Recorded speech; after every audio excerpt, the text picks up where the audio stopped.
Alors, dans l'actualité ce matin, ce qu'on retient, c'est le directeur général de la municipalité de Saint-François de la Rivière-du-Sud qui quitte la direction. Donc, ça se fait d'un commun accord avec la municipalité. D'ailleurs, on met un thème au contrat qui lie M. Godette après 5 ans à ce poste. Et ce qui est un peu surprenant, c'est que Monsieur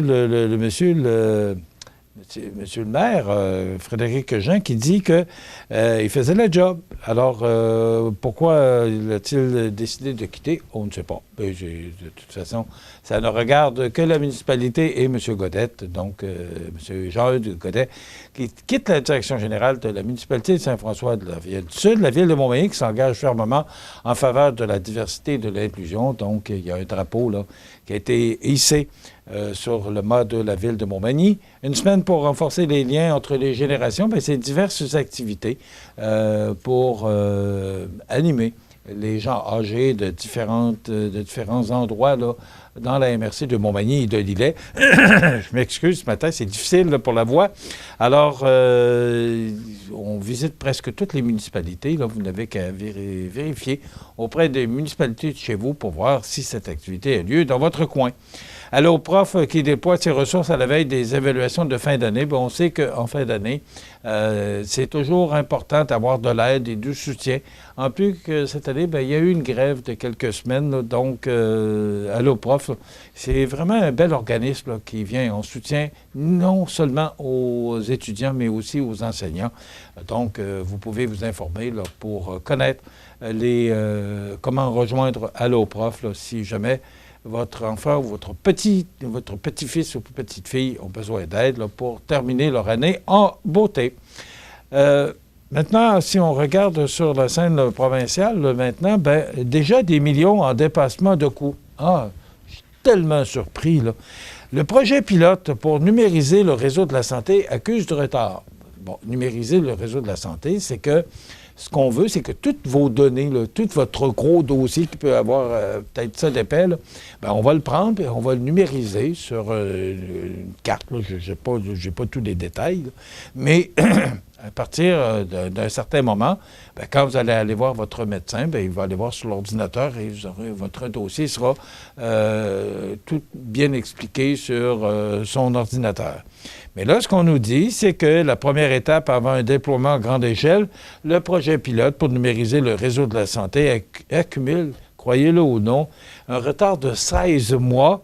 Et retard, ça veut dire aussi, parce que c'est toujours synonyme de dépassement de coûts. Alors là, actuellement, là, on dépasserait d'au moins 42 millions de dollars. On n'est pas sorti de l'auberge. C'est Patrick Belrose qui nous apprend ça ce matin dans le Journal de Québec.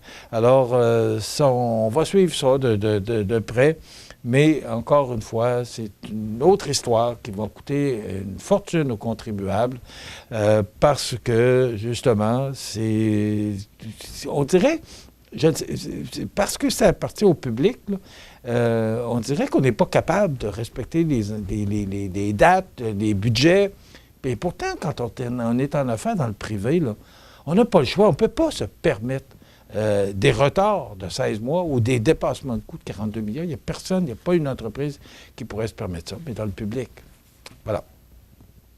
On parle d'employés au public, il manque 45 000, pas 45 employés, là, 45 000 employés dans le réseau de la santé pour répondre aux besoins de la population vieillissante et retrouver le même ratio d'effectifs par habitant que celui des années 90. Bon, c'est qu'on a mis une année barème là, pour comparer et on a pris de 90 à 92. Donc, c'est ce que révèle une nouvelle étude de l'Institut de recherche d'information socio-économique publiée hier.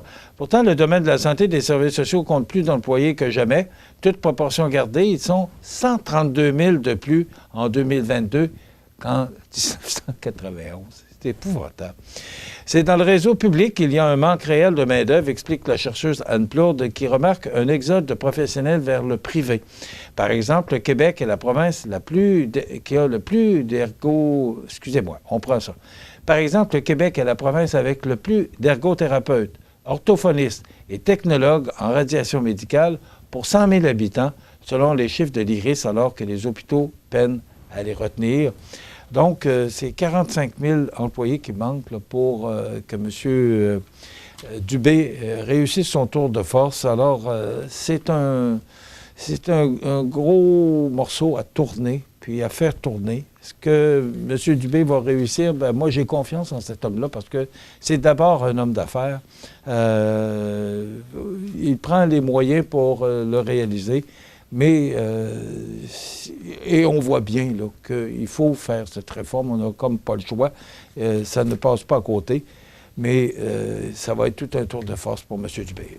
Et je termine avec une croissance. On s'en va vers une croissance de 247 de la facture d'électricité pour les petites et moyennes entreprises. Les investissements massifs que prévoit Hydro-Québec vont faire augmenter la facture d'électricité des petites entreprises de 247 selon la Fédération canadienne des entreprises indépendantes. 247 Hydro-Québec, vous vous souvenez, je ne sais pas si vous vous souvenez de la publicité qui était diffusée il y a plusieurs années. Hydro-Québec, ça nous appartient. Eh oui!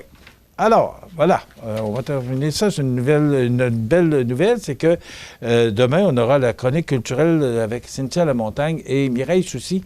Et là, on va vous présenter la programmation 2024-2025, c'est à ne pas manquer. Et on aura une entrevue avec Lola Vidal sur un échange Provence verte sur l'agriculture. Ça complète. Bonne journée.